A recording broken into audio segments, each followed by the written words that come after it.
Benton Ryer, I want to welcome you to the podcast. Thanks so much for joining us. Thank you for having me. I'm excited. Me too. Why don't you give us a little background on who you are and what you do? My name's Benton. I perform rites of misogi or misogi no kotoba. It's an esoteric Shinto practice. It means rites of purification, and I perform them on the energetic bodies. That's basically what I do. It's very mystical, I should say, but it's also very simple. How did you learn about this? Well, so I am, I'm part Japanese. I lived in Japan for a bit. I went to high school there, so it was always in the foreground. However, when I was 13, I could see stuff. I could hear things. I had strange dreams. And rather than listen to anybody's definitive answer to what things were, because they never sounded right, I took it upon myself to discover what they were. And eventually it brought me to what I do now. Um, yeah, it's, I wish I had more to say about it, but like I said, very simple. Um, it came very natural, and I do it every night um, for on YouTube for an audience. I do them in person too, and it has a very strong effect, not only on the energetic bodies, but on the physical too. It's not a placebo effect; it's real tangible results. Most of the people I work on or work with are Western people. There aren't very many Japanese people who come simply because they don't know about it. Which is also ironic because most Western people haven't even heard of Shinto. They're learning as they come. I try to market it as Japanese healing or a Japanese healing modality. And what comes up in people's head is, well, it must be something like Reiki, which it isn't. It's something much older, much more ancient, and I'm not so crazy about things like Reiki anyway. It's almost an insult to um, what I'm doing or what's actually possible. Why would you describe it as an insult? So Reiki in Japanese folklore is something completely different than what people believe it to be as part of like a new age healing modality. When it arrived in Japan in around 1926 with the guy Utsui, it was actually named or labeled new age healing modality. Felt it immediately. There was a lot of those at the time, and it never really caught on in Japan either. Um, in Japanese folklore and history is mostly associated with sickness and mysterious spiritual atmosphere or ghostly atmosphere that was more associated with misfortune and calamity. And it's not funny, but because I could see what it actually does to people.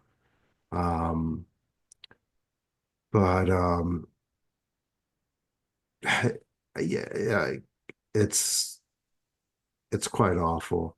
I can't. I could go in and explain it, but it's just going to upset people, especially people who do it. Um, for some people it resonates with automatically. I've had people who have actually removed the attunements from feel like a weight come off their chest or say that they've never really messed with it anyway because like there was a point in their practice like intuitively they knew that they should stop doing it. And but when they stop they don't actually realize that there's something still there. um so for example, when you're doing the attunements, um, the person doing the attunement puts a sigil inside of your energetic body. Um, Without much explanation, there's no historical foundation to it. Occultists or magicians or chaos magicians see it as a like a thought form aspect or abstract or construct rather of healing. But it's not, it's much older. It predates all of that. It predates Western religion. It's been used before and understood before as something that's completely different, that's much more ancient, that things like Mononoke or Tengu attach to and can make people sick at a distance. There's actually a historical text around the Heian period. I think that's the Heian period. Anyway, about 1000 AD, where there's manuscripts that were kind of divinations from Amaterasu, the sun goddess, explaining Reiki exactly without any misspellings or differentiations as something that requires purification before you even attempt. And you have to connect to the kami first as gatekeepers. However, in modern Reiki practice, they're bypassing that and appropriating it as going to source. Usui himself didn't even go to the kami first as gatekeepers. He instead called it something like divine, immortal healing, or something similar. So he wasn't going to the original gatekeepers of that energy, which is more than just energy. It's alignment with the kami and attaining purity first. So that's what people are missing. And if you ever absorb people practice the modality, there's a few issues that come up. One is like sickness. People that do it a lot, especially, get very sick. They believe that they're absorbing the sickness from the person as they practice, but that's not what's happening. It's actually the modality itself that's making them sick. Another thing I've seen is that people become very, very ungrounded and start adhering and hanging on to New Age beliefs very heavily and being very, very defensive of it. Like the stuff I'm telling you now, many Reiki practitioners will dismiss outwardly very quickly and be even argumentative. I've had people come to my groups, see what I could do and get angry when when they perceive me as attacking Reiki. It's because so many people do it and it's so widespread. But here's the thing.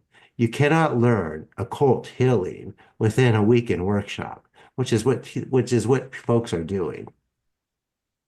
Yeah. So why don't you talk a little bit about what you do and the kame and the way that you would you say work with them? So, Well, yeah, it's aligning with them. So I was born with a disposition, and I mean, there's no other way to say it. With that being said, I've met one person actually this week with the same disposition. However, his issue is he doesn't know where it's come from. Because of the influence of the New Age movement, he thinks it's source. He thinks it's a guide. Amaterasu has not revealed himself to him. And the reason being is because if she did, he would just frame her as an aspect of source and continue on with the New Age beliefs. He also has a few attachments that he's communicating with too. And it's a very delicate situation. If I threw in too much onto him, he would just dismiss it. And it's for mhm, something that he needs to learn himself. He's also a Western person. It's very hard to teach Western people any occult or spiritual or Asian modality because they want everything now, and they're not willing to set aside their beliefs and admit that they don't know anything, which is why I'm thankful for you for having me on your show, just because so many other shows have rejected my offer to be on it. do you think that there's some relation or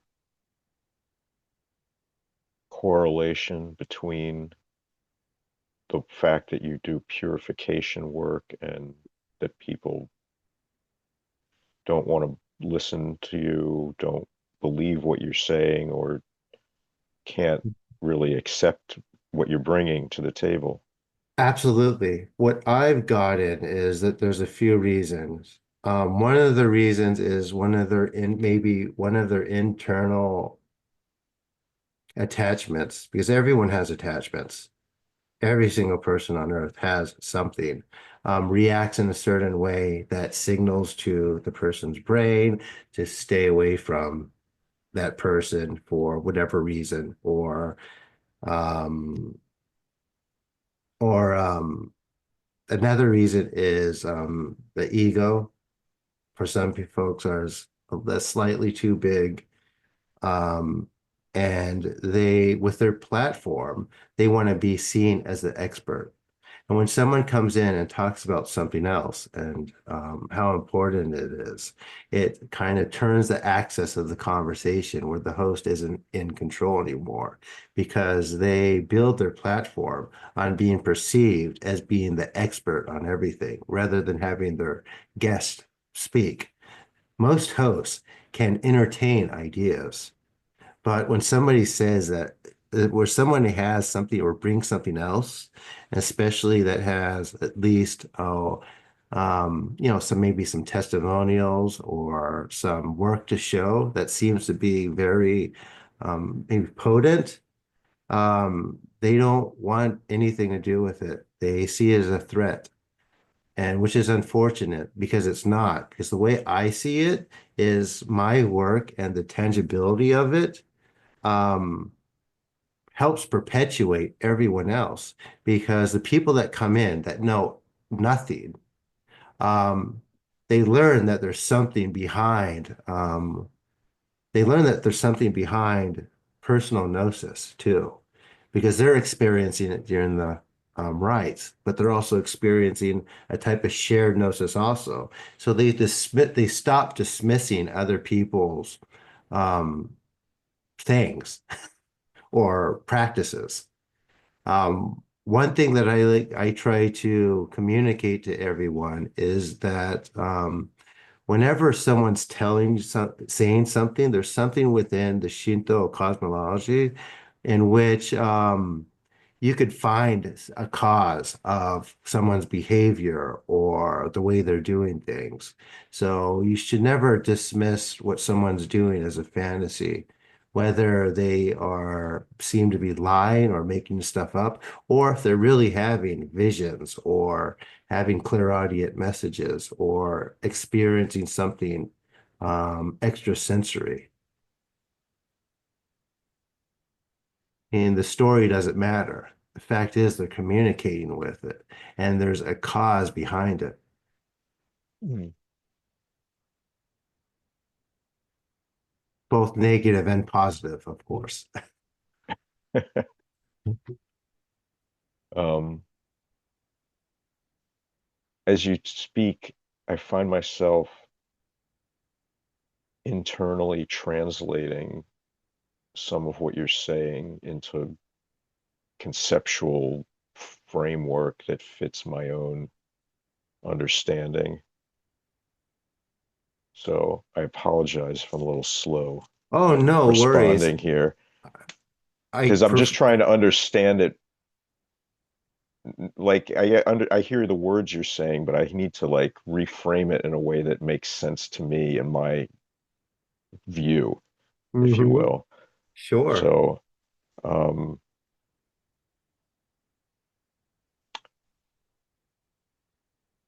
I'm familiar with purification in the Western tradition as like this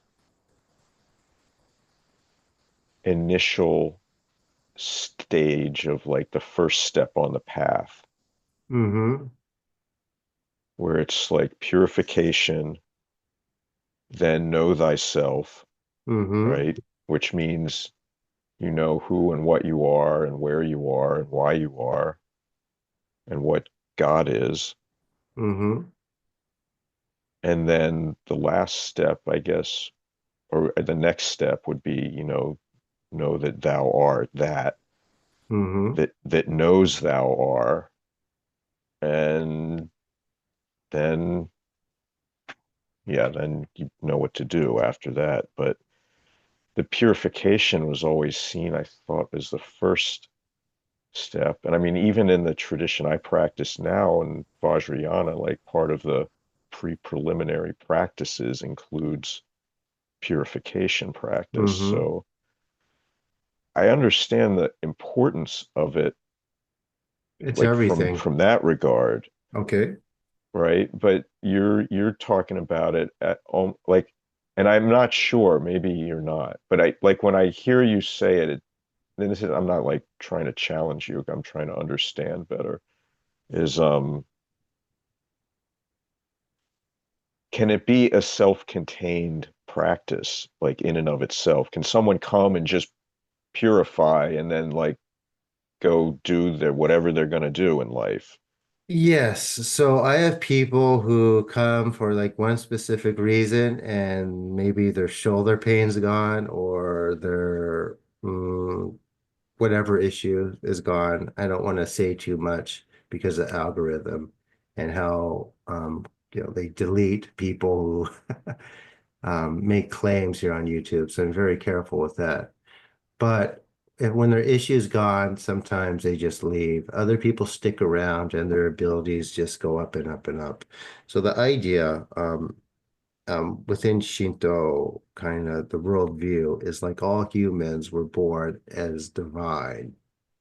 And because we've incarnated into this world, we've absorbed impurity, whether it's from other people, the environment, wayward spirits, of which there are a lot of, which have made us blocked and our senses dulled, so we cannot perceive the unseen world. Um, Therefore, when we do purification and remove these interferences, it improves our ability, which is which for everyone and takes a different amount of time because in everyone's energetic bodies are constructed differently. Does that make sense? Oh yeah. And within like I see it as layers, kind of like strings around the person. And under those, there's something I call the inner auroboric chamber, which is where the worst stuff is. Um, a lot of shaman and people that know purification then can perceive the energetic bodies and what's going on in that miniature universe. um, they cannot perceive that aspect for some reason. Mainly because I think um, it hasn't really been a thing. And if you don't suspect something to be a thing, people have perceived trouble of perceiving it. I call it the chains of perception. I gave a lecture for my first talk called the chains of perception, which I said if you completely dismiss something, even as the best medium in the world, you will not be able to perceive it ever. So you have to at least be open-minded enough to humor the possibility and actually look for it. And eventually Mm, you'll be able to find it if you have that sight. that makes sense. I mean, if there's one thing in this life that seems clear, it's like if you look for something, you will find it. Oh yeah. Um, do you train other people to do what you do, or is it such that, like you said, you were born with like certain abilities and like those may be inborn and not learnable? That's really hard to say. We're not there yet. I have I had one apprentice. She actually was born with a disposition from another current that works very differently from what I do. But she was very hard to teach. She wanted to be a colleague. She didn't want to be a student. She didn't want to call me her instructor or anything similar to the sort. And It's just really hard to do. It couldn't be Just done. And eventually we like sort of parted unworkable. ways. It was unworkable, and she's always going to be stuck from now until she decides to maybe do otherwise where she's at now. On the other hand, I have someone else who's been excellent. Actually, she's mother of five, who takes the work very seriously. She can see what it is more. Um, she can, she could see, she listens. I think part of the reason why she's been e easily teachable is because she grew up with the, what's it called? Oh, one of the churches. It's slipped my mind. What's the the Jehovah's Witnesses. She Hmm. grew up a Jehovah's Witness, and she always felt a presence that was an attachment. When she told the adults around her about it, they just told her, well, it's Jesus. He's there to protect you. But it wasn't. And over the years, it just accumulated and accumulated and got worse and worse. Somehow she found me one day and messaged me, and just told me about it and asked me if I could get rid of it. And I did, and I explained things to her a little bit, and she automatically went to, you know what, I need to listen to this guy. And now she just gets better and better and better. And now she's doing it herself on her neighbors and family. And she's actually helps me with some of my one-on-one healings so we get more thorough. Um, I do the healings in a shamanic type way. It's not an energy healing, it's shamanism. And that we work with spirit or align with the kami to help people with their impurities. And I do it multiple ways. Um, but anyway, the reason why I use another person when I go deeper into someone's energetic bodies is someone holds a space while the other person, does the work so nothing else can get in. Whereas when I'm doing a big group, it's just as effective, but it takes longer and the cleansing's a bit more shallow, although it's still very, very powerful. Do you claim like any lineage in this work, or is this something that you just that's not like coming through like a specific current? So in the past, the kami always came directly to like a fisherman or farmer. It never really went to someone inside the shrine system within Japan. It was always like an outsider, someone kind of downtrodden. I don't know what that says about me, but it's not that far off. Well, I guess it just says you're not part of the established Yeah, hierarchy. right. It's peculiar because within that establishment, it's almost the kami are anti-establishment. However, no, I shouldn't say that. They're anti-containment within the system. Do they, This system was meant for everyone, not just people in Japan doing a certain thing a certain way, who most people, by the way, have a sort of cultural amnesia. Whereas people are now saying perhaps like the kami are like abstractions or like representations of nature and not exactly not independent entities, which they are, by the way, very powerful ones. But it's just kind of forgotten. I was speaking to one person who lives in the countryside in Japan one day, and we were talking about the kami, and I said, people don't even know who Amaterasu is anymore. And he just says, yeah, because after World War II, they started teaching the mythologies, even the mythology in school. People know Jinja, they know the shrines, they know to go pray, but they don't really know anything about any of the kami there. And they ask for things like high test scores or getting married or money, which the kami aren't really interested in.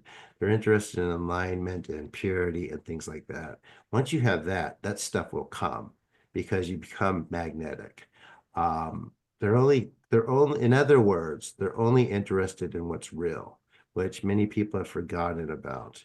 And with that said, during World War But II, they're, but I would say those things aren't real that they're interested in, I mean, what things like money and if like they're not, money and good test scores or career. Like are they real? they can't be real if they're based on the idea that the Well, that's right. being is like, separative, independently existing human being, Right. from my perspective. Well, I'm saying that those things aren't really real, right? They're Yeah. social constructs, but purity and evolution are real, which is what the kami are interested in, which most people aren't interested in that stuff. Yeah, And what, because they require you to not really be a person in a not ne fundamental sense.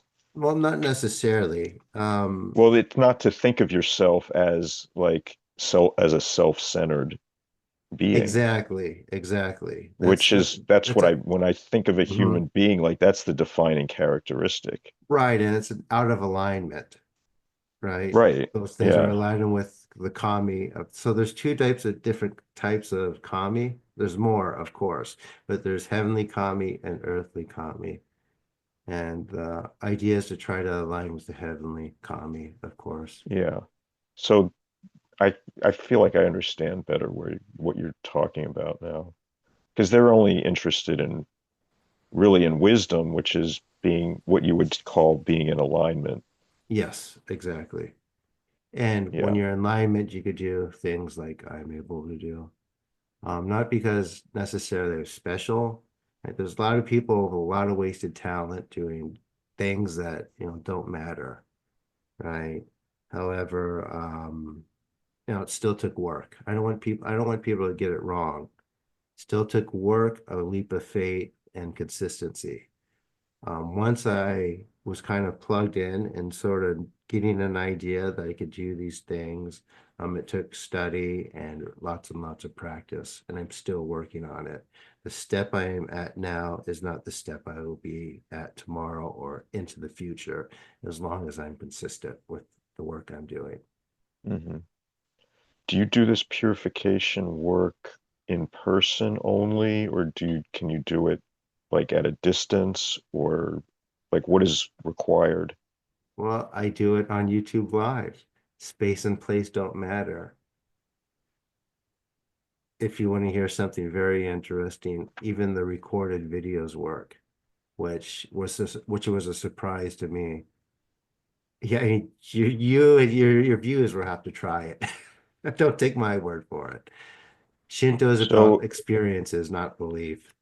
yeah, no, that makes sense. But for purposes of a podcast, like, is there some description of like the mechanism by which this functions other than like the kami facilitate it? Like, is there a way for us to understand it conceptually that would be useful? That's a good question. Can you expand on that though, so I could articulate my answer more clearly? Yeah, what I guess the way I would say it is that What's it good m- for? no, like much Okay. of what we realize, make real in our field of perception is Mm-hmm. based on what we believe. Mm-hmm.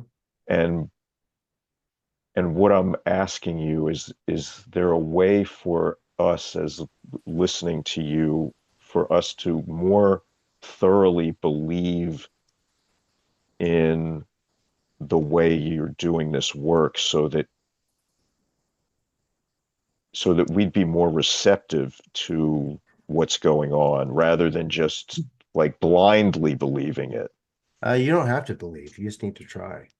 It works. The kami do not care if you believe in them or not. They will come, you will feel it, you will feel a shift, and you will th feel things moving. Especially if you are sensitive in energy, um, no matter what practice you're in.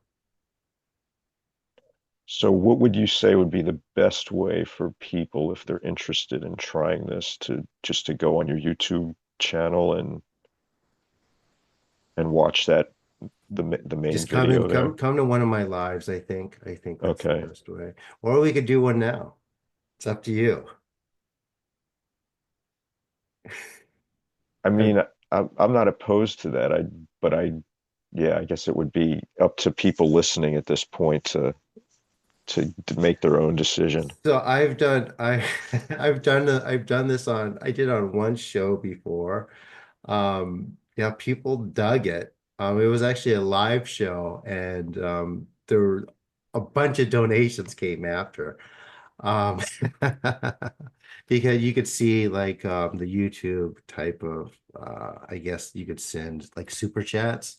Hmm. So it's pretty funny. So a lot of people took it, but a lot of people too just kind of looked blankly at the screen and like, oh, this doesn't work. This isn't going to do anything. But I think because of the type of podcast I was on, oh shoot, I mean, I guess it doesn't really matter. It's going to be like that all the way around. Most people are more interested or they're so used to just hearing stuff about the occult or magic. Um, they like hearing things around it and not really engaging with something or someone Yeah. with what they're doing. Hmm. This is different. So, I mean, yeah, I could do it. It's up to the person, give it a try, even if it's a recording. And for some people, the recordings work better than the lives. For some people, the lives work better than recordings. It all depends. It also depends on what part of their energetic body needs to be worked on at that time, because one clearing doesn't clear everything, which is why when I sometimes hear someone say that someone said they could clear anything $1,000 one time and it's good, it's impossible. It can't be done. Because if you were to do that, it would rip apart the energetic bodies and it would have such an effect on the physical body that the person wouldn't make it. Hmm. Fascinating. Mm.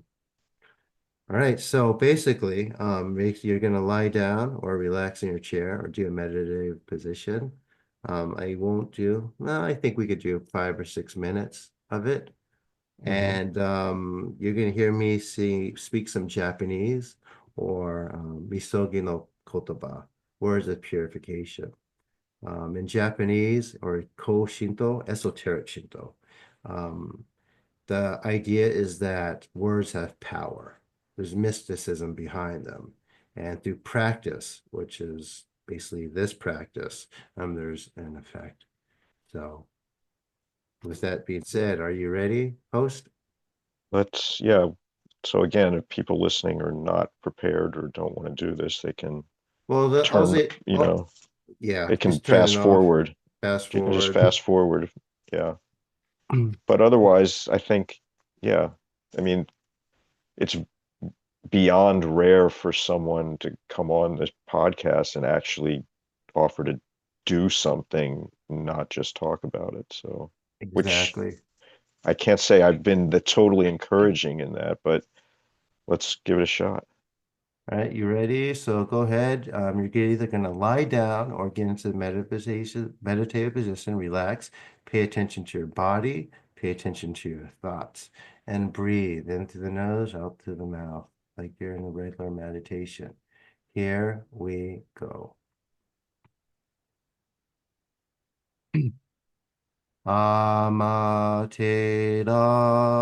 Amaterasu mi oyano kami no mizu maru no 命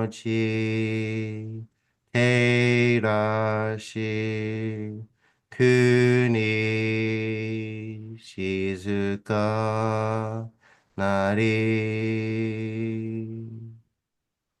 アマテラスミ親の神の御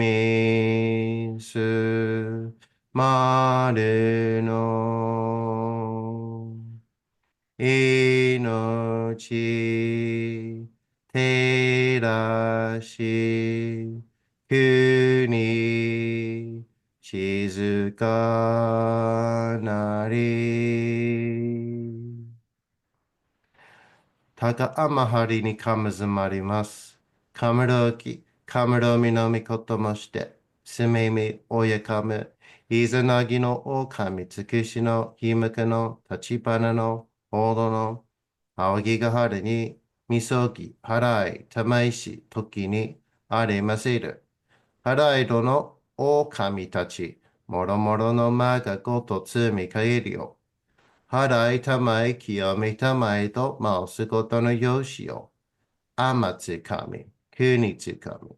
にゃお、夜ずの神たちともに彦しますと。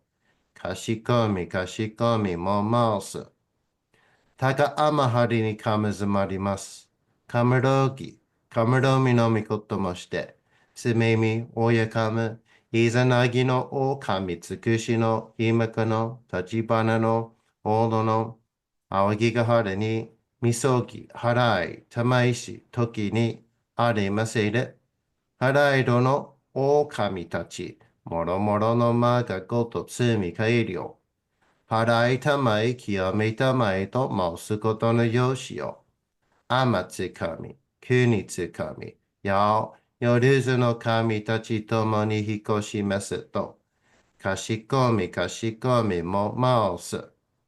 どうその神、あまてらしま。すみみ神の身胸を、伝えて教え導きの玉枠。人はすなわち、神と神とのもとのありじだり、何時らの真知の痛ましむることなかれ、この家に目にもろもろの風情見て、心にもろもろの風情見ず、耳にもろもろの風情聞きて、心にもろもろの風情聞かず、口にもろもろの風情言って、心にもろもろの風情言わず、身にもろもろの風情に触れて、心にもろもろの風情に触れず、心にもろもろの風情をもとも、中心にもろもろの風情を思わず、この時に清く潔きことあり、もろもろのノリは影と形のことし、清ければ汚れることなし、ことをとらばうべからず、皆花よりずの身とはなる。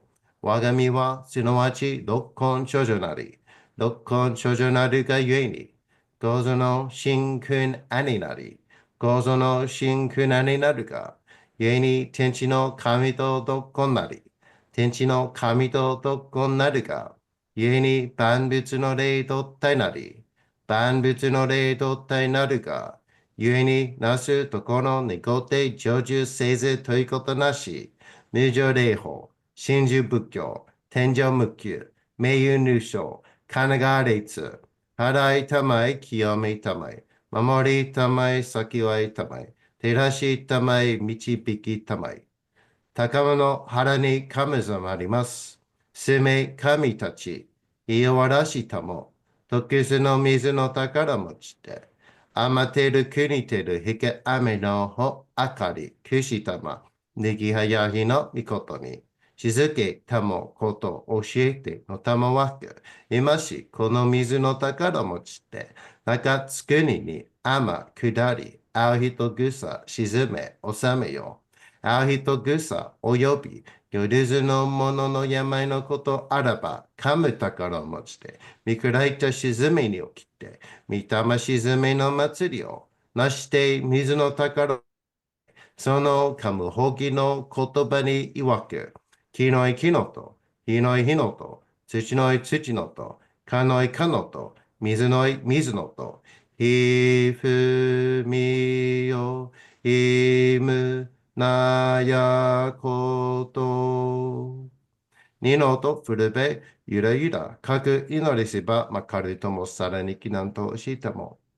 雨の神の御をやみことのりかけたまいて、雨の岩、船に乗りて、河内の国の川上の、怒る画面に雨下りましまして、大和の国、壁の山のふもと、白庭の高庭に移しましまして月祭りとも、名付けて磯の神の狼と申し立て祭り。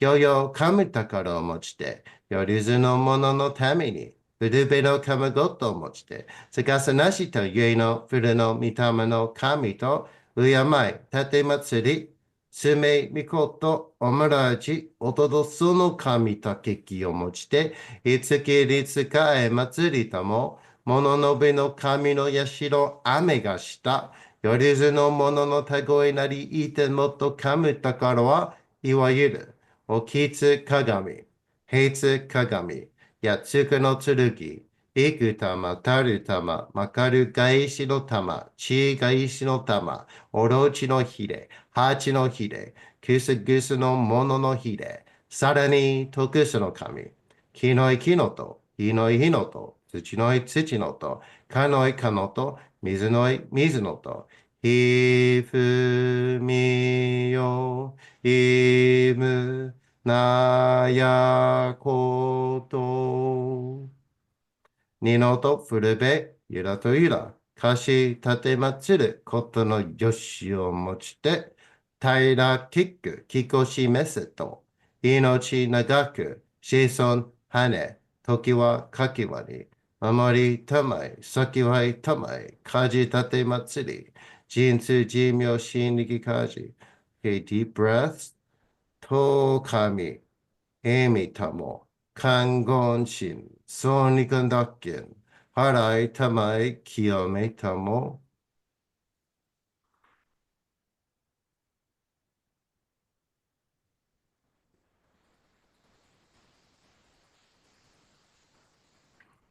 かながらたまちやませ。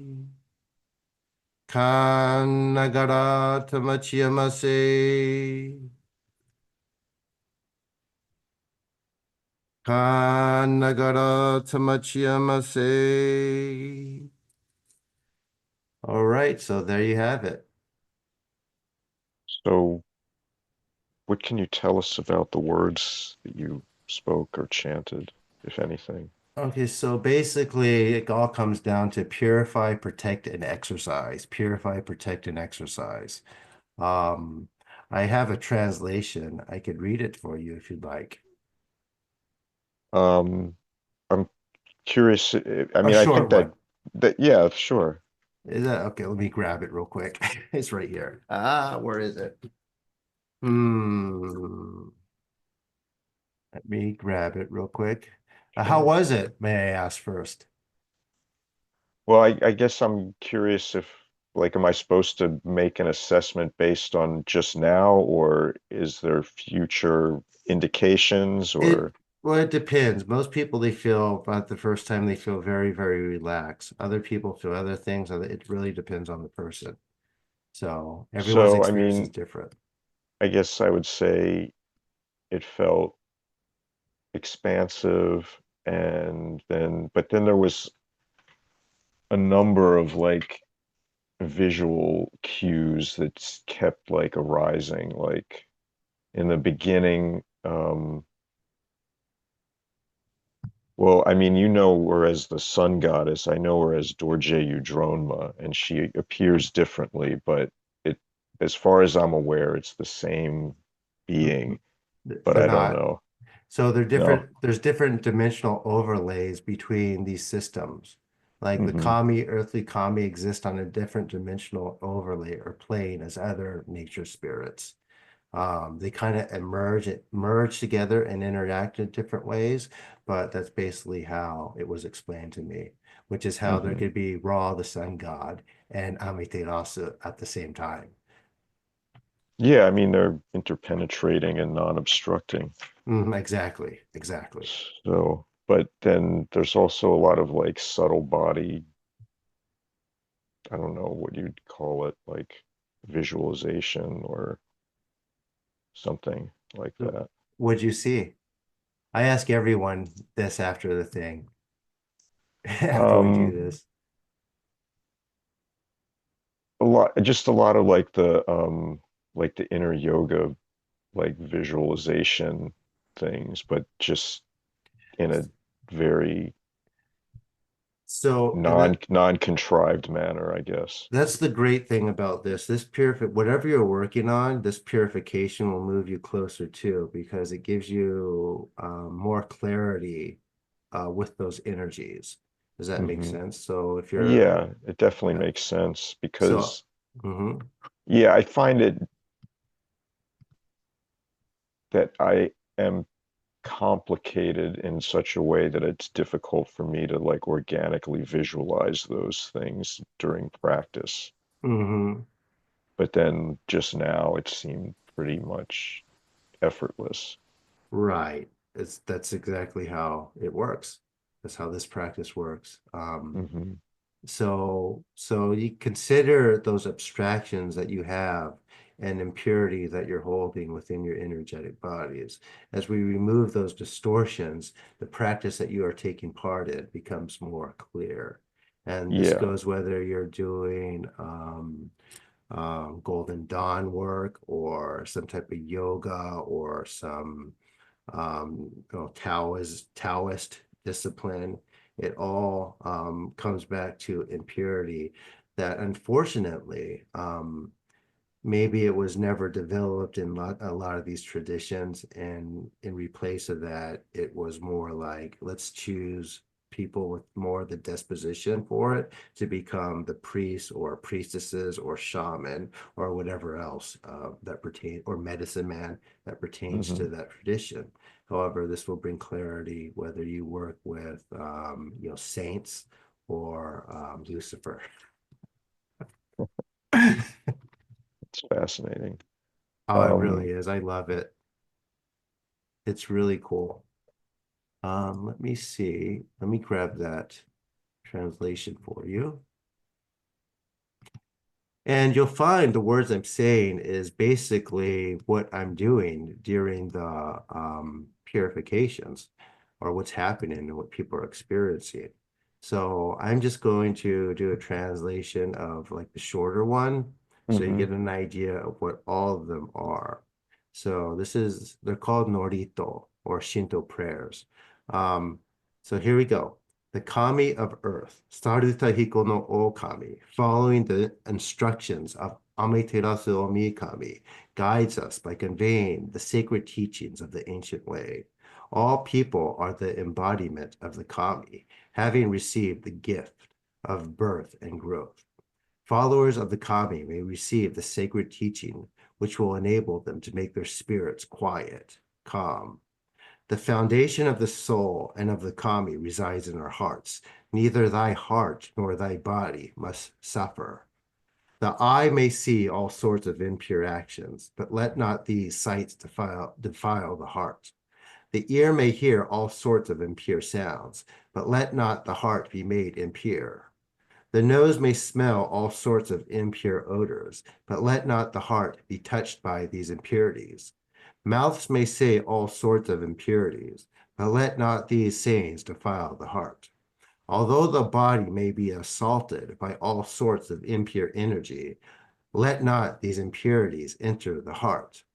The heart may behold all sorts of impure thoughts, but let not these impurities reach the center core of the heart. These moments will be cleansed for those of pure heart. These teachings embody the spirituality of life. Impurities will be temporary, for there is an array of teachings that will deflect the wrong and reflect the purification of the root, the core of the heart. Life cannot be understood merely through words. Just as blossoms are the fruit of the tree, so the six roots emanate from our very being. Truly, purification of our six roots brings vitality and peace to our five senses. Our five senses shall know vitality and peace. Thence shall we know our common root with the kami of heaven and earth. As we realize our common root with the kami of heaven and earth, thence shall will be united with the spirit of a myriad of sources throughout nature. As we are united with the spirit of a myriad of sources throughout nature, thence there will be no aspiration beyond our grasp. With humble soul, trust in the way of Kami, the kami, and fulfill life's purpose with sincerity. Faith is as eternal as heaven and earth. Restore us to our original brightness and grant us strength that we may overcome life's difficulties and live in harmony with the divine way of great nature. Sweep the impurities from my being and purify my spirit. Grant me protection. Grant me happiness. Bring brightness to my soul and give me guidance.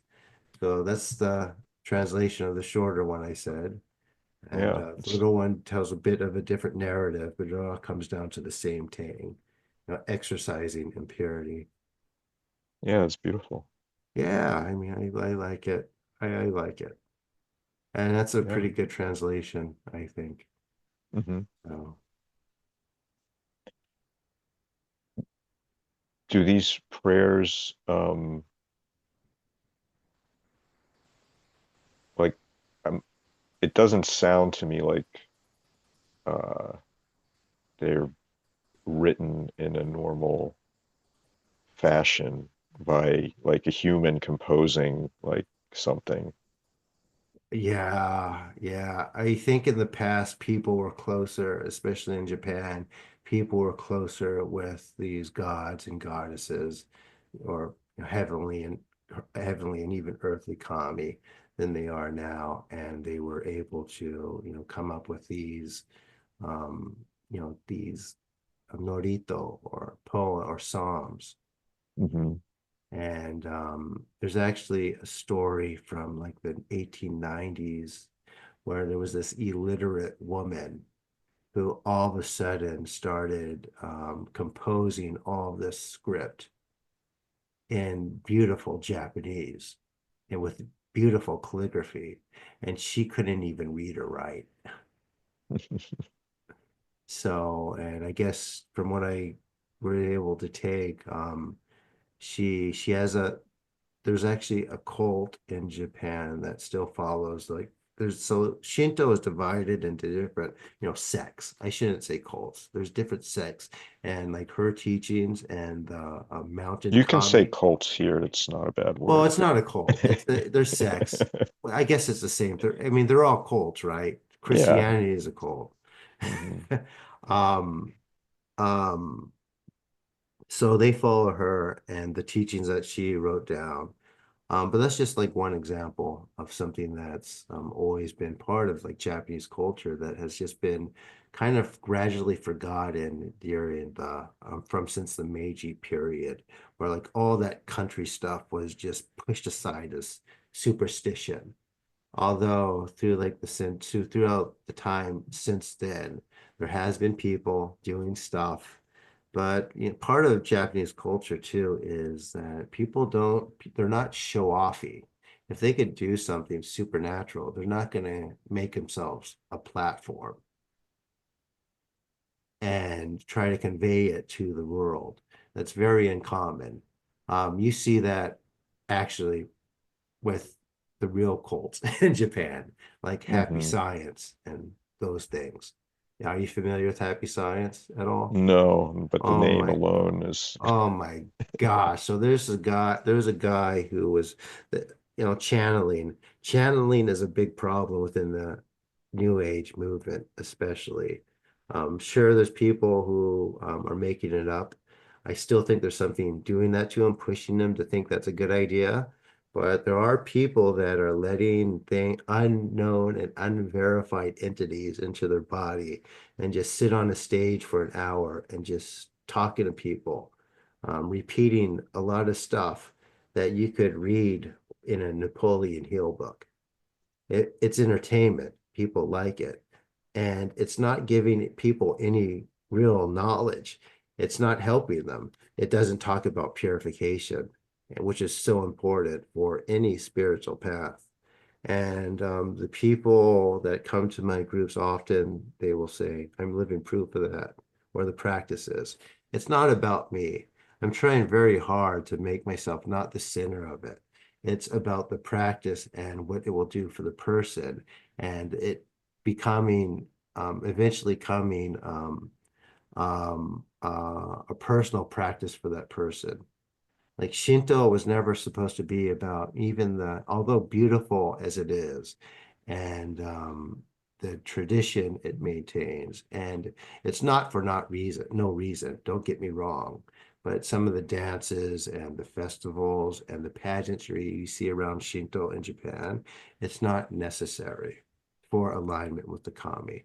No doubt some Japanese Shinto purist would be very upset with me for saying that.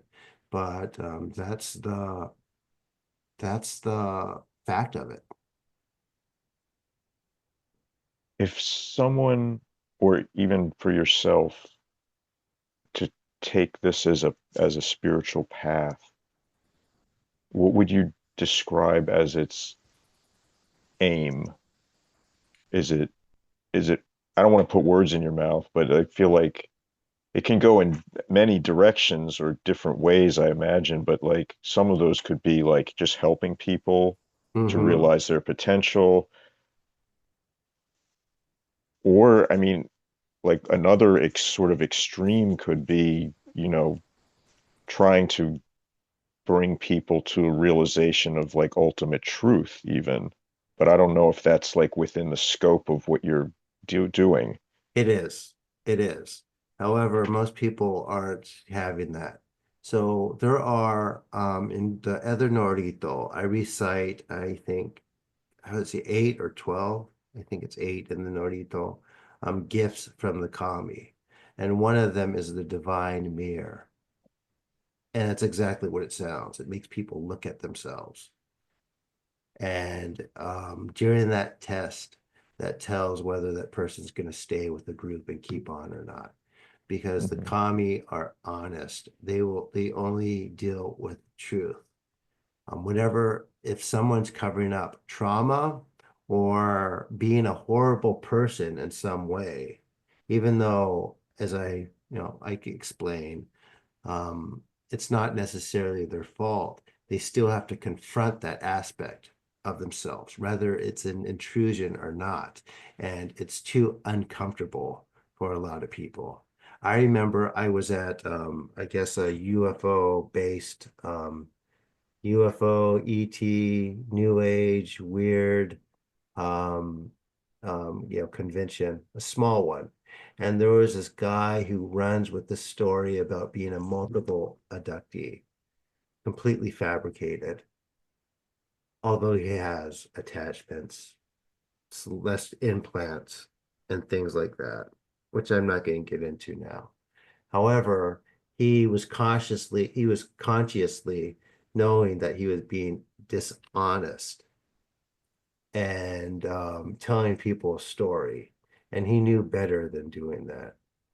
So I would you like me to do this purification for you? Sure. Most people are, used to Reiki or whatever else, quantum healing or whatever else some of these people are claiming or preparing or claiming to do.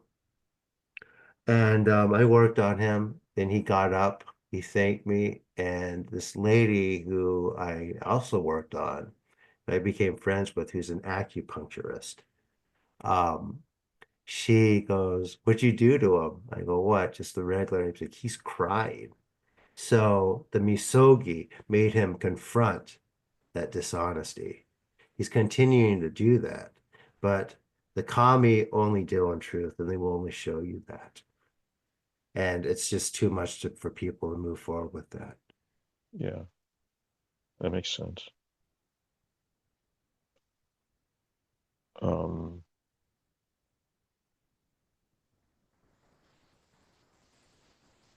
Hang on. Yeah, that's an It interesting thing. As I think about it more deeply, it's like, yeah, that is so difficult, and it's almost always like shocking when you are confronted with it. they also believe they also does it also dissolves illusion. Hmm. Can you imagine? So it's very difficult for people who come in believing something else than I'm doing what I'm doing, and I explain it to them. It's just too much for them to hear. They may have been doing New Age. ET stuff for a long time, or they have been just working as a witch or magician for a long time. Especially people who are doing those things, they don't see themselves as having any impurity or distortion. They think they were born, a lot of them think they were born with their abilities. A lot of them are trying hard to, if they're on the new age side, trying to unlock, do things like get attunements or unlock DNA or do enough yoga so that their abilities will climb and get higher, which they never do. They become very disoriented. They jump from one instructor, teacher to another, or one workshop into another, and they never improve. Um, a lot of them can't handle that their so-called guides are actually attachments attached to their spine, and that's who they're communicating with. But instead, they'll think they are communicating with somebody named, like, let's say, Job or Simon or Archangel Michael or Jesus or whatever else, but they're really speaking to an attachment that's actually helping them a little, not really helping them evolve, but also siphoning their energy.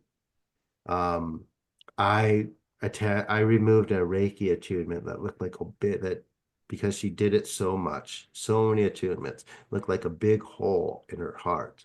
We removed it and told her that we did, and she got so angry at us, despite me explaining it, what it was, and her seeing me do night after night. I'm working on, 40, 50 people at once and them commenting on like the work. Like in her mind, like she still knows better than me about a language I am fluent in, that I am working on my master's degree in, that that's just how precious that type of ego is. People cannot admit that they were wrong about something. It's so difficult. When you're talking about impurities and distortions and unalignment Mm-hmm. and human beings, I feel like we often try when we talk about these things in sort of our common parlance, it's we're talking about like I'm a bad person or I'm Hmm. done something wrong. Like there's all this negative sort of try to make amends, and then they like, well, I'm such a bad person, I did this, or is it the more like they do the thing, they don't even think it's bad, they move on and they think they're great and have no second thought about it. It's all different. It depends what Yeah. type of attachment they have, their balance. And when I say attachment, I mean all kinds of things. Right? Trauma can mean attachment. People have fractured souls if they have withstood abuse. When that happens, and it also carries on from past lifetimes, also. And when that happens, a lot of times something can move in into that space to varying degrees, depending on how gone the person is, or how gone the person, or how much of the person is still there. Hmm. Um, there's lots of different types of impurity. When I say we're assaulted from all types of directions, I mean, I really mean it. And I'm not coming from someone who's claiming that I'm the most pure person on earth. However, I've been able to put myself in a place where I'm able to do what I'm doing now. However, I still myself have a long way to go to get where apparently where I will be able to be. When I started this, I wasn't able just to work on a bunch of people or have that energy just move outward. I could only do one person at one time, and even that was limited, and it just had to grow and grow in there. Then all of a sudden, it was like, okay, you're gonna work on three, right? You're gonna do this, you're gonna do try this and this. Um, yeah, so Um, yeah, pure impurity is not sin. It just means impurity, where yeah. impurity Well, even affects. even Yeah, sin is just really missing the mark, but the I feel like the real impurity is like the way that we see ourselves and everything else. it's a Like, distortion. It's what the Yeah, divine mirror restores. yeah. When we spoke beforehand, like you said that the majority of, I think it was like illness and conditions that cause illness, a lot of them are the result of like other entities, other beings. Could you talk about that? Yes, I can without making any claims. When someone illness, sickness, there's a spirit attached to it. Just like we have a spirit as a living thing, as living beings, and nature has spirits. Um, I'm not, people immediately misconstrue what's happening during the healings. They're clearings, but they're healings, but they're really, really clearings. It's misogi, rites of purification. I'm not shooting someone with energy to make their body or metabolism speed up. I am working on unraveling or removing that spirit. And when that spirit dies, the ailment dies. And people don't have to take my word for it. They could try it themselves. I don't I don't charge for that. I don't, yeah, let me make that clear. I don't charge for the groups. People come to the group. If they want a one-on-one, I charge 60, $70. Um, there's two people doing it. It's not a lot. I try to be accessible to everyone, especially when there's a lot of turds running around, charging $400 or $500 for Reiki or 2,000 dollars for shamanship healing or our ayahuasca ceremony for 2,500 with their buddy who's a shaman in New Jersey and has maybe a crystal store. It's not that, but there's people doing that, and I'm trying to Yeah. distance myself away as far as possible from any of those folks. It's really important that I do that and be accessible for as many people as possible. I figure anyone um, could save up that much to if they really feel they need it. And if they don't, I don't turn anyone away if they have something that's unknown that can't be diagnosed. And I think I could get it. So I don't do that. It's not right. It's not right. There's not enough options. Throughout our conversation, and even when we spoke previously, you are very vocally sort of against like New Age, like Reiki, like a lot of what Oh, passes for like New Age spirituality. And I mean, and I'm not even challenging you on that because, from my perspective, like I'm hearing the same message from my own teacher, the same things that you say is like it's no different. So I think we're kind of on the same page in that regard. But I find it interesting that you you're almost like up in their space, like you're in the same domain, in the same working in the same sort of areas as far as like people in the public are concerned, not in terms of like what you do, it's completely different. But you're in a physical location where that is like also like way more prevalent than in a lot of like I live in rural Michigan. Like there's you can't get a Reiki treatment or you're not going to find a crystal store or even people who are interested in that stuff for the most part. mm-hmm. But Oh, but it's so common mm-hmm. everywhere. And I think it's really interesting. I'm curious, like, has that caused like conflict? You because you kind of have to like onto the field of battle, like to challenge these things in a certain way. Yeah, I had a lady come from that who told me I could do what I could do because I have unlocked DNA, which it has nothing to do with that. Even though I tried to explain to her that's not the case. It's through invocation and purification and alignment. She wasn't hearing any of it. She just goes, "Yes, it is. My research, blah, blah, blah, blah, blah."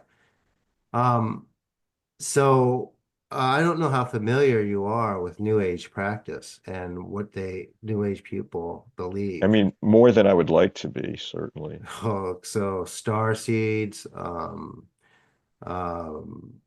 Palladians, it's a lot of ET worship. They Ashtar Command. Ashtar Command. It's all they're all from what I perceived and what I could see as a shaman having shamanic vision. It's all just entities from the void. They come across different gateways, 18 gateways from different realms. None of their intentions are good. You cannot make deals with them. They're always going to be cunning with it. You cannot get something from them. They will take more, whatever they're giving. And like I said, the most obvious thing when I listen to some of the more prominent channelers talk about, they never talk about um, purification. Because if they talked about purification and people started taking that seriously and looking at it and knowing what it entails, they would be able to perceive the intrusion that these things are causing, which I pull out constantly. Like these things and that practice may very well be the end of us all if people don't wise up. I'm not saying that as an alarmist.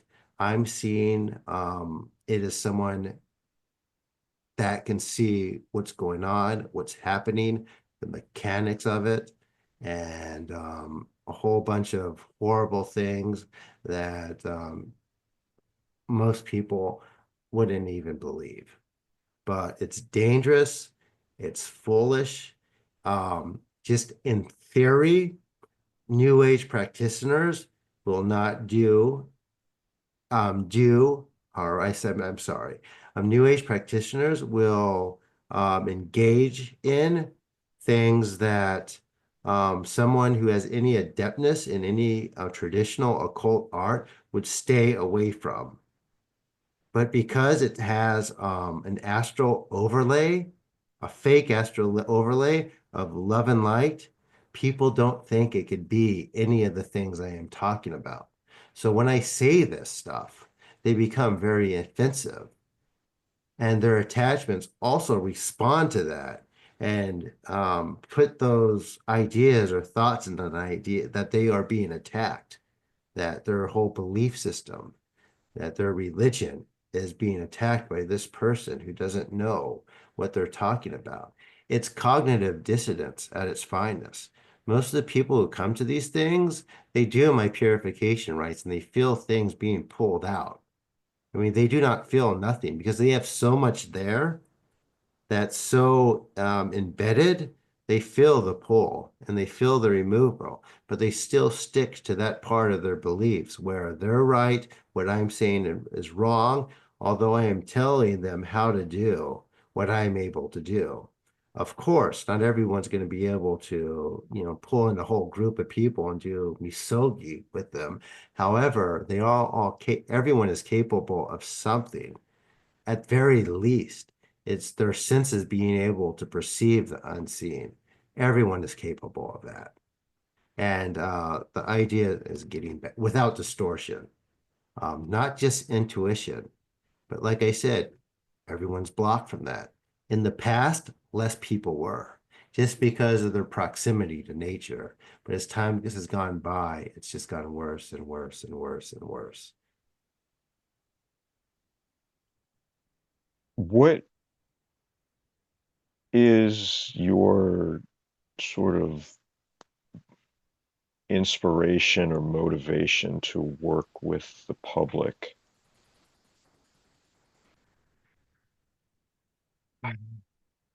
That's a good question. Um, I've known people who have great ability who could do something. I know I have like I guess, a sister soul, someone who is maybe of the same spiritual lineage as I am, and she wants nothing to do with it. She just wants to stay in her own Louisiana home with her family and doesn't want to do anything. She doesn't want to expand or look at other places clairvoyantly just because she doesn't want to know. She knows, but she doesn't want to know. Therefore, she hasn't been helpful. However, over time, other people have found me, and it's just everyone's different. Everyone's different. But this person I'm speaking of, is probably the most powerful one, but she doesn't want anything to do with it, and she doesn't want to understand or look at the stakes of the world. And you could just look at the world where we live in.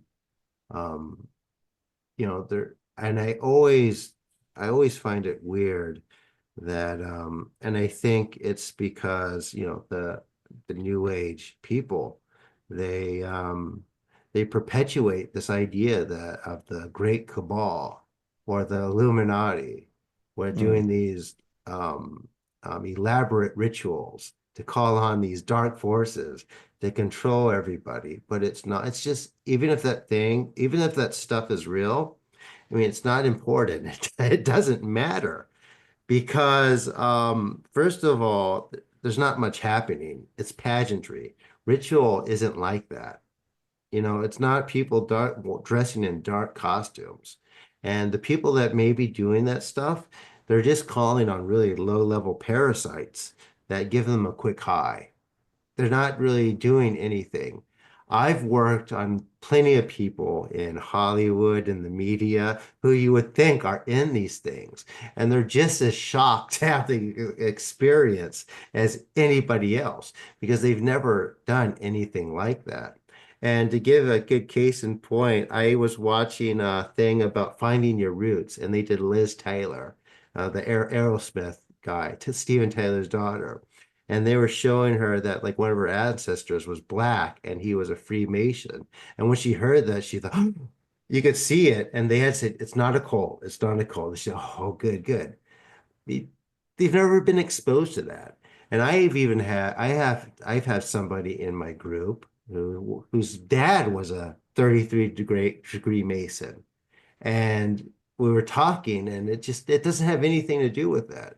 However, we have these people from the outside in telling people like what their practice is, or what their own structure is. It's like, oh no, you're just like one of the ones that they don't tell stuff. It's the very top that control you, that doesn't tell you anything.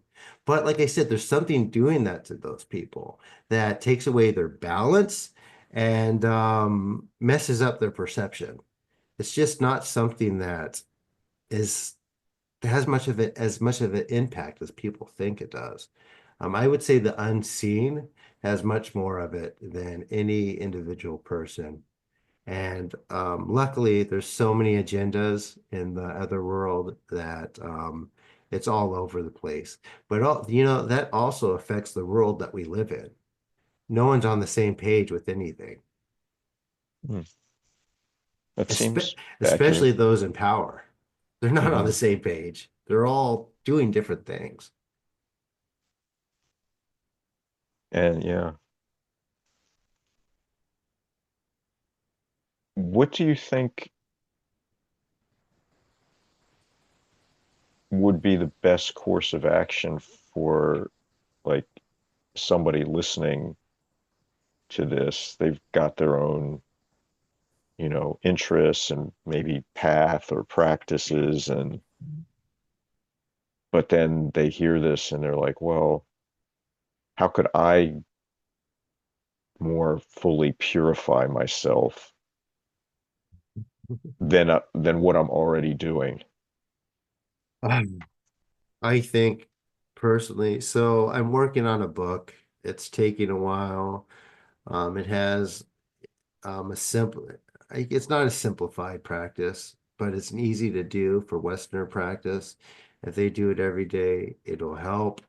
However, as far when we talk about initiation, how that works, it's really someone helping you align with the energies so that you're actually calling on what you want to be calling, and something else doesn't take its place. So initially, at least, it's best to come to me first. People could come to the groups. They don't have to say anything. They don't even have to interact. And once they feel like they're there, they could do their own, and it helps. As So far this is like the self-help is only like a sort of like a palliative or like a band-aid sort of thing that people could do if they really are interested. This is something that requires like instruction, initiation, At like an least ongoing initially, relationship. Yeah. initially. Yeah, so like I have found, like I think I mentioned, I have found somebody that can do the exact same thing I can, but the problem is because he doesn't know anything, and because he has so many predisposed beliefs, I have to be very careful with how I tell him stuff, or else he's going to frame it in a different way. And I mean, I feel like these are like the eternal dilemma of like teacher-student transmission, right? Because like to someone who's truly receptive, like there probably doesn't even need to be words spoken. But to right. someone who wants to be receptive but isn't, like there's no amount of like mind to mind transmission or even words that can cross the divide. I think this is why there's always been a tradition within Asia of not wanting to teach Western students. It's not because of racism. These practices are above that. It's more because predisposed, it's really very hard to break predisposed mindset.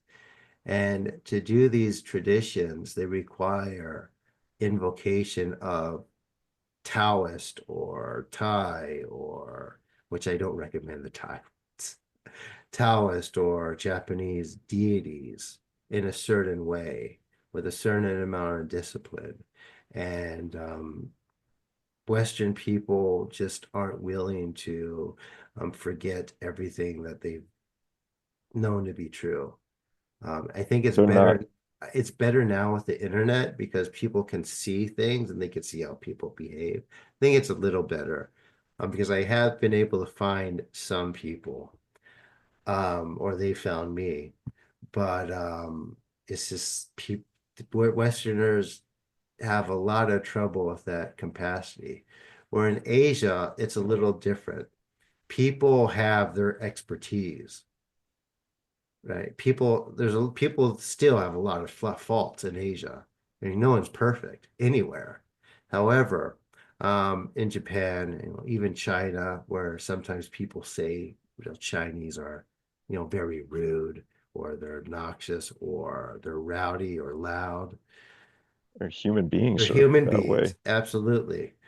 Um, as far as culture, people have their own specialty, and they're aware that they have their own specialty that they were born and they've cultivated over time, especially in Japan. This is the Zen way. And they don't they when they interact with other people, knowing that they have their own specialty, they don't pretend to know anything about it. Whereas in the West, people seem to be experts on everything. Well, They we don't, have especially in America, in the United States, where we have this sort of like we're all on the same level, we're all buddies, which like this handshake culture where we're all somehow equal, but that can't be true and never has been. And but that we like to pretend it is. Like everybody can do it themselves. Like you don't need a teacher.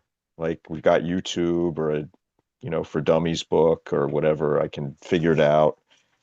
And that's why the universities are, failing because no, as far as anyone's concerned, they're going to be a big YouTube star or rock star or actor and actress or do something, and they don't, no one could teach them anything.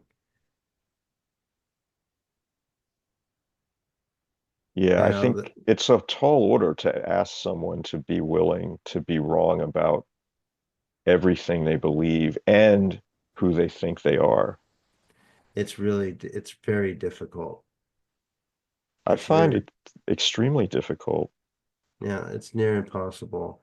And don't think it's a, and it's like, so for people who, there are people watching your show or into your show that have discovered that they could do something or they have a perception, or whether it's clairvoyance or the ability to remote view or precognition, um, that have identified that they could do that and they are trying to refine and hone it and make it better. Some of them will. Some of them will become very proficient. So, yeah, I want to tell those folks not to give up, not to give up. But on the other hand, don't expect people to um, listen to you when you explain to them how they can do it, even if you could see how the person with their own path can come to that, be able to do that same technique, and actually listen to your instructions. They will still know, not everyone, but most of them will still know that they know better Mhm. and do other things that actually is blocking them even more. Now, most magicians fail. Some go crazy. Some new age people go crazy because there's a lot of reasons. There's a lot of reasons. They just many of them try to do things that the books say not to do, and they do anyway because they think they could handle it. So, That is very true. yep, yep. Well, I think that's probably a good place to wrap it up. Oh, and I was having so much fun. This has been a really interesting conversation. I feel like, and I appreciate that you did the purification prayer, and that was super unique because I've never done something like that. It's forgotten. It's forgotten.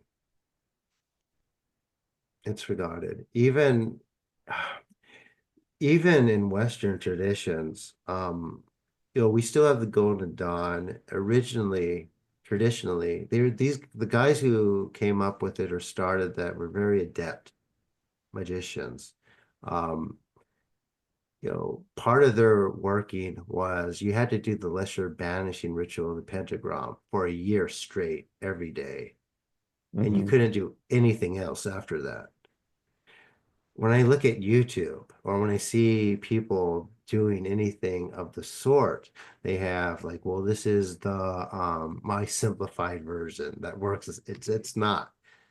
They want shortcuts. No one interested in or saying that or says that they're interested in this, tradition. None of them are going to be doing the lesser banishing ritual, which is quite elaborate every day for the year. And because so many people aren't doing it, um, it's been forgotten in most places. There's not that many teachers that could actually teach you how to do it without doing any missteps. And that's very unfortunate.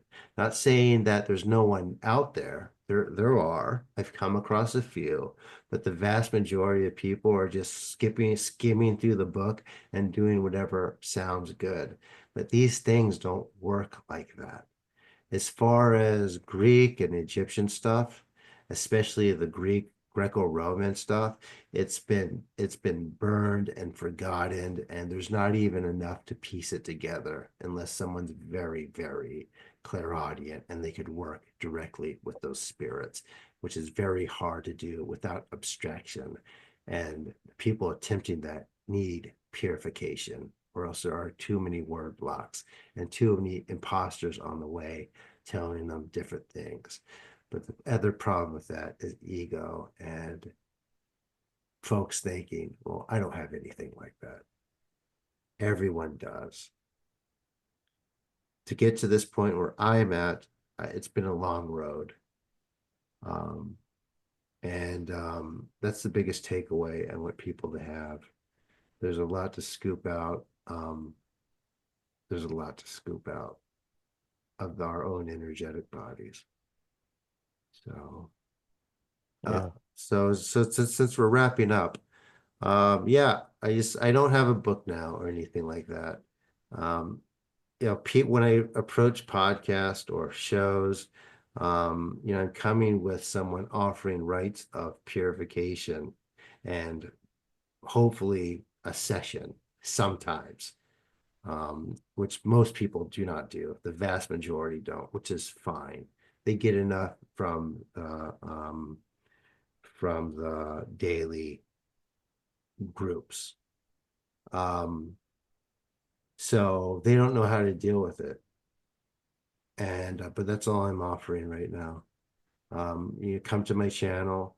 If you didn't do this one, or if you experienced it and you want to do more and learn more, I am there every day. Um, if your guides are telling you otherwise, don't mess with it. Think of it this way. This is purification. Why wouldn't your guides not want it? But anyway, I'm there. Well, thank you so much. It's been super interesting, and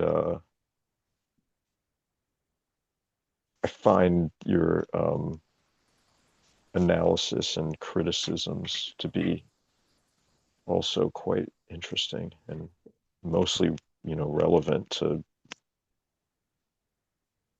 people, like even those who don't consider themselves New Age. There's so many people who, like I used to be, who consider spirituality as sort of like this free-for-all smorgasbord where you could like pick and choose things and do practices or try things out or go to different groups and be initiated in different things. And it was all just a journey, but that journey doesn't really go anywhere in Everything my you do experience. over time, yeah, it did. People, they don't improve, they don't get better. People kind of stay where they're at, or they lie to themselves. Yeah, going to too much and trying to do too much and trying out different things, it just creates blockages in the energetic body and makes you stagnant. It's counterproductive. Hmm. Purification comes first before anything. Yeah. And there's just not around. No one talks about that. No one talks Well, about that. I think people do, but Not they're enough. like they don't they're marginalized. Even the great ones who talked about it got marginalized. Like Pico, I love Pico. He was the one who wrote it in his oration, and they turned it into a declaration of humanism rather than what it actually was. And then they turned him into a pious Christian instead of what he actually was. And they rewrote the script. And then the esotericists kind of did the same thing, if I'm Well, honest, so yeah, I think you interviewed Josephine McCarthy. a Like few in her times. in her book, she talks about, I've read one of her books. She talks about the energetic bodies being an ecosystem with all kinds of stuff that no one Yeah. pays attention to. Yeah. But you have to get those out, and you can't do it all at once. It takes time. It It's takes a lifetimes even it It could takes be. lifetimes. I think I've been able to accelerate it with this type of right. Even I'm able to perceive more than that. But the idea with working with any deity who holds an office or the gate, for any type of um, possession that it kind of that he or she reigns over. When you're in alignment, they show you the cosmic truth of it.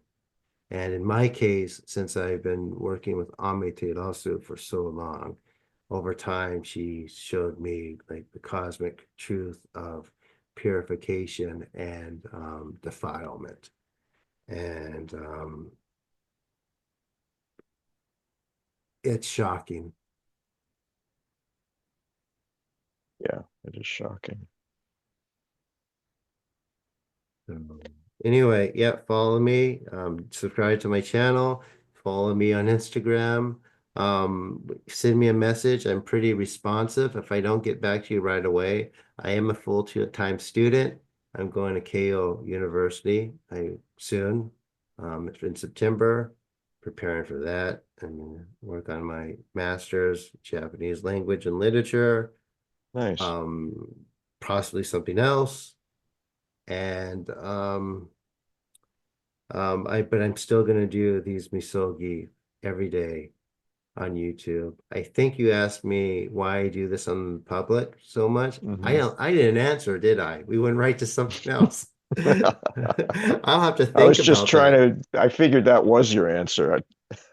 I from what I've been able to see, if enough people have this, so supposedly my next step is not having to actually have people in the group, just presence wise, the people around me will, feel it and start purifying, and I don't have to be there. It'll just keep going and going and going. That's Hmm. supposedly the next step. I haven't seen it. It sounds unbelievable, but it's already unbelievable. If Yeah, I someone mean, told me I I could can, do this 5 years ago, I would have been like, no, I can't. That's impossible. But I'm doing it and it's every day. And it's just getting stronger and stronger. yeah, once we abandon our ideas about what is possible and not possible. A lot of magic people studying witchcraft have that problem. Witchcraft and But magic. yeah, Like, I mean, I've had it too, I think, because I had an inaccurate view of reality. And hmm, I think without an accurate view of reality, it it can't even make sense intellectually. And then it's just a blind faith practice, and that's just stupid, in my opinion. yeah, yeah, yeah. It has to be experienced. Like the But the it also is inner helpful to know from someone who actually knows and can tell you how it actually is, and then you can discover it for yourself, like you say. everyone thinks that someone else has some type of agenda. There's a lot of that around, basically because so many people have. I mean, look at these cults, look at these spiritual people, look at the church, look at churches. Like pastors aren't any better sometimes. Yeah, I Some of them mean, are very there, corrupt. I don't know that there's anyone who has no agenda at all, because it seems like even the beings that claim they're nothing, they have an agenda too. Yes, they do. Let me rephrase that a little bit.